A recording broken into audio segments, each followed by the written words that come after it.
Hello guys, SK teacher academy में आप सभी का स्वागत है। देखिए दोस्तों, आज हम लेके आए हैं ईवीएस चैप्टर। ईवीएस में आपको पहला चैप्टर है।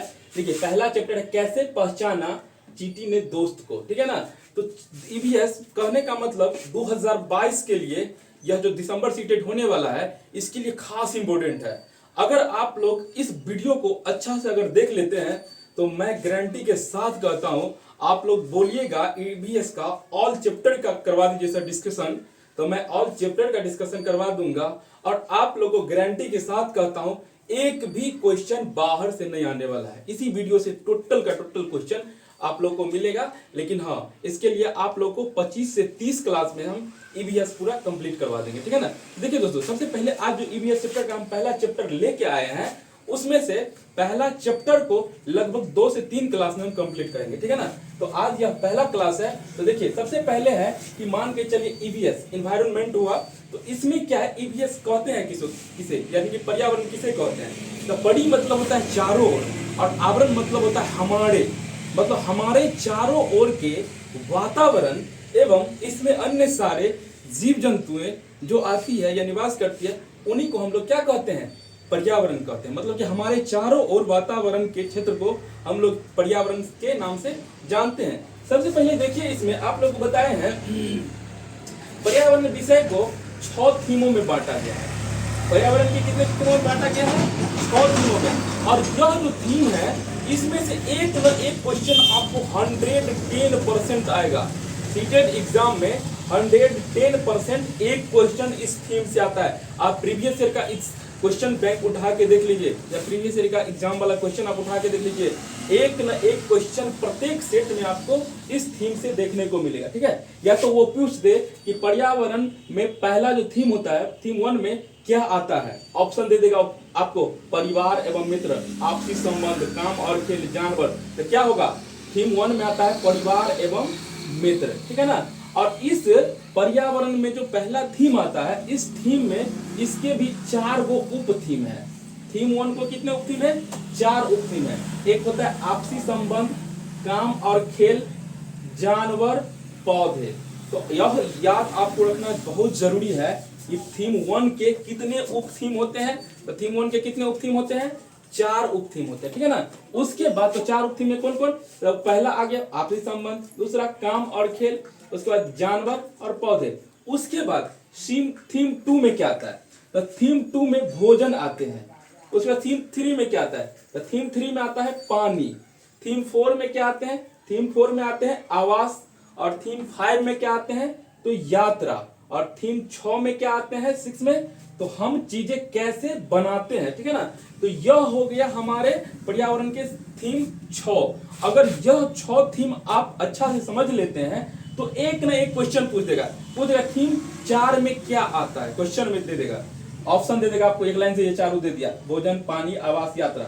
आपको पता रहेगा कि थीम 4 में आवास आते हैं, तो आप फटाक से 1 नंबर तो ले सकते हैं। ठीक है ना। इसी तरह से आप अगर यह थीम को कंप्लीट कर लेते हैं, उसके बाद देखिए, पर्यावरण को जो हम अध्ययन करते हैं उसमें 3 गतिविधियां आती है। पर्यावरण अध्ययन करने के लिए कितने गतिविधि, 3 गतिविधियां, एक परिचयात्मक गतिविधि, एक विकासात्मक गतिविधि और एक समाकलित गतिविधि। देखिए, यह जो आ गया, यह पेडागोजी का सब्जेक्ट आ गया। यह किसका है, पेडागोजी का। तो पेडागोजी और आपका एनवायरनमेंट जो पर्यावरण से, हम दोनों साथ साथ लेके चलेंगे। पेडागोजी और पर्यावरण हम क्या करेंगे, दोनों साथ साथ लेके चलेंगे। तो सबसे पहले यह जान लेते हैं कि परिचयात्मक गतिविधि क्या होती है। तो परिचयात्मक गतिविधि में जब हम कोई पाठ को लेते हैं, तो उस पाठ के शब्दों को, ठीक है ना, या पाठ के बारे में परिचय को, पाठ का परिचय हासिल करना ही क्या कहलाता है, परिचयात्मक गतिविधि। मतलब कि मान के चलिए, मान के जो ज्योग्राफी का कोई चैप्टर उठाते हैं, हमारा देश, तो यह एक हमारा देश क्या हो गया, उस पाठ के बारे में जानना क्या कहलाता है, परिचयात्मक गतिविधि। दूसरा आ गया विकासात्मक गतिविधि। तो विकासात्मक गतिविधि में यह होता है कि वह जो पाठ हम पहले लिए थे, हमारा देश, तो वो हमारा देश में क्या क्या मेन बिंदु है, शिक्षण का क्या क्या उसमें मेन महत्वपूर्ण चीज है, तो तो उनके बारे में जानना। जैसे हमारा देश है तो हमारा देश में कहाँ कितने राज्य हैं, उसके बाद कितने केंद्र शासित प्रदेश हैं, उसके बाद कितने डिस्ट्रिक्ट हो गए पूरे देश में, कितने प्रखंड हो गए, तो यह सब चीजों का जानना क्या कहलाता है, यह विकासात्मक गतिविधि। और एक होता है तीसरा समाकलित गतिविधि। तो समाकलित गतिविधि में होता है कि मान के चलिए हम चैप्टर लिए थे हमारा देश, तो हमारा देश जो चैप्टर हो गया तो वो पूरे सार संक्षेप में, मतलब कि वो जो चैप्टर में हमारा देश उसका संक्षेपण करना। तो उसको संक्षेप में जो हम लिख लिए या उसको संक्षेप में हम बोल दिए, वही हमारा क्या कहलाएगा, समाकलित गतिविधि। तो आप बोलिएगा सर संक्षेपण क्या होता है? तो संक्षेपण होता है, मान के चलिए कोई आपको 4 पेज में दिया है, ओकर 1/3 भाग को लिखना ही क्या कहलाएगा, संक्षेपण कहलाएगा। ठीक है ना। अब आगे चलते हैं।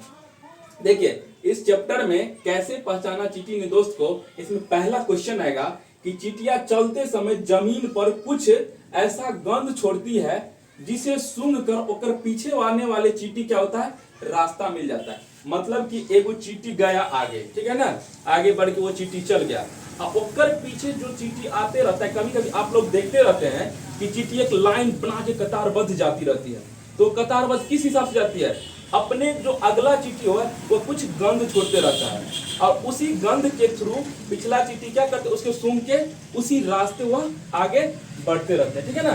तो वह क्वेश्चन कर दे कि चींटियां एक सीधी कतार में क्यों आगे कैसे जाते रहते हैं, तो वह कि अगले वाले चींटी का गंध सूंघ के पिछले वाला चींटी क्या करते रहते हैं, जाते रहते हैं। ठीक है ना। उसके बाद है कि कुछ नर कीड़े मकोड़े अपनी मादा कीड़े मकोड़े की गंध से उसकी पहचान कर लेते हैं। देखिए कुछ जो कीड़े मकोड़े, बहुत सारे जीव जंतु यहाँ पे कीड़े मकोड़े हैं, तो कुछ नर कीड़ा मकोड़ा जो होता है ना, तो मादा कीड़ा मकोड़ा का पहचान कैसे कर लेते हैं, उसकी गंध से, उसके गंध से पहचान कर लेते हैं कि वह मादा है, नहीं तो थोड़ा उनको पता चल पाएगा कि ये नर है कि मादा है।